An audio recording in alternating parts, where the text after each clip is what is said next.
ये जो क्वेश्चन आपको दिखाई दे रहा है ना, ऐसा क्वेश्चन कक्षा 10 की जो बोर्ड परीक्षा है उसमें 1 नंबर में पूछा जा सकता है। अच्छा क्वेश्चन है, इंपॉर्टेंट क्वेश्चन है, पूरा आपको समझ में आएगा, बस आपको पूरा वीडियो देखना है। ठीक है, अब देखो क्वेश्चन क्या है। क्वेश्चन अपना, एक वृत्त के किसी चाप का डिग्री माप, एक वृत्त है उसके किसी चाप का जो डिग्री माप है वो कितना दे रखा है अपन को, 180 डिग्री है वह चाप है। तो एक वृत्त दे रखा है और उसका जो चाप है वो डिग्री में माप कितना दे रखा है, 180 डिग्री। तो उस चाप को बताना है कि वो चाप क्या है। जैसे ऑप्शन नंबर ए है अपना दीर्घ चाप, ऑप्शन नंबर बी है लघु चाप, ऑप्शन नंबर सी है वृत्त और ऑप्शन नंबर डी है अर्धवृत्त। अब देखो सुनो, सबसे पहले इस क्वेश्चन को सोल्व करने के लिए इसकी लैंग्वेज को अच्छे से समझना है ना। देखो क्या दे रखा है, एक वृत्त दे रखा है। ठीक है, तो सबसे पहले मैंने वृत्त बनाया, ये वृत्त बना लिया मैंने। ठीक है, अब देखो ये वृत्त बना लिया। अब देखो यहाँ बीच में क्या होता है, केंद्र, केंद्र ओ। ठीक है, ओ से दर्शाते हैं अपन केंद्र को, है ना। अब देखो यहाँ से मैं इधर मिला दूंगा इस परिधि को, तो ये क्या बन जाएगी, त्रिज्या बन जाएगी। और इधर भी मैंने बना लिया तो ये भी क्या होगी, त्रिज्या। अब देखो वृत्त, एक वृत्त है कि किसी चाप, तो ये मान लो ये चाप है, इस चाप के द्वारा जो डिग्री माप है वो कितना है, 180 डिग्री, है ना। तो देखो ये जो कोण है ना, ये जो कोण, ये कितना डिग्री है, 180 डिग्री। तो देखो वृत्त में यदि 180 डिग्री का कोण बनाओगे ना आप, तो वृत्त दो भागों में विभाजित हो जाता है। वृत्त कितने भागों में विभाजित हो जाता है, दो भागों में। तो क्योंकि 180 डिग्री तो ऐसा एकदम सरल रेखा होती है। 180 डिग्री क्या होती है, जैसे ये सरल रेखा है, तो यहाँ पे कोई भी कोण बनाएंगे, जैसे ये ए बिंदु है तो यहाँ पे कितने डिग्री का कोण बन रहा है, 180 डिग्री का। जैसे ये सरल रेखा है या बी है ना, तो यहाँ पे जो कोण बन रहा है वो कितने डिग्री का है, 180 डिग्री का। तो यहाँ पे चाप का डिग्री माप कितना है, तो ये चाप है, ये जो लाइन है ये क्या है अपना, चाप है। ये जो लाइन है क्या है, चाप है। तो इस चाप के द्वारा यहाँ पे कितने डिग्री का कोण बन रहा है, 180 का। तो ये 180 डिग्री का जो कोण बन रहा है ना, ये वृत्त कौन सा चाप है ना। तो देखो ये वृत्त को दो भागों में विभाजित कर रहा है, तो ये कौन सा चाप हो जाएगा अपना, अर्धवृत्त हो जाएगा। क्या हो जाएगा, अर्धवृत्त।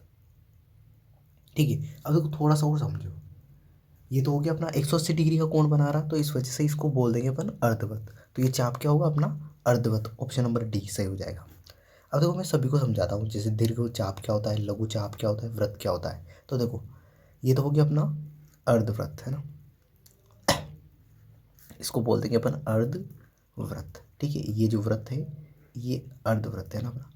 ठीक है, इसको तो अपन व्यास बोल देंगे ना, व्यास है ये। ठीक है, यहाँ से जैसे ए से लेके बी तक की जो दूरी है ये पूरी क्या है, व्यास है ना।